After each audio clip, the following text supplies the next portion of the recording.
kilpailu. Reiliset faktoja äijä. Kuuntele Paka. No. Kuuntele.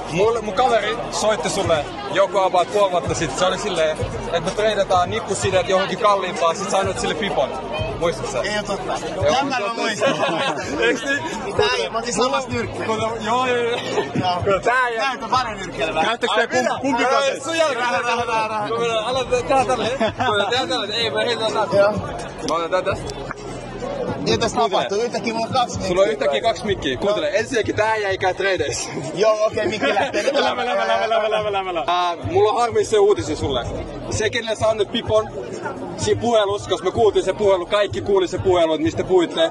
Sä sanoit, että jos mä annan sulle pipon, se on pakko voittaa se kilpailu. Se hävii se kilpailu. Reiliset faktoja äijä.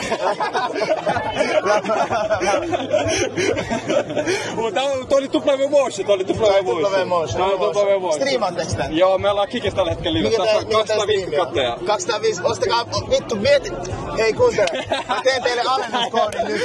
Mikä teidän nimi on? Nolla logiikkaa. Nolla logiikka koodilla vitulle ja ilmanen postitus tämän viikonlopun ajan. Oikeesti? Yhteiskuva. Ota. Mä käyn tän treenin. Eiks niin? Mä olin vittu ihmeessä. Joo. Kuuntele. Hyvä nähdä, broidi. Treenissä.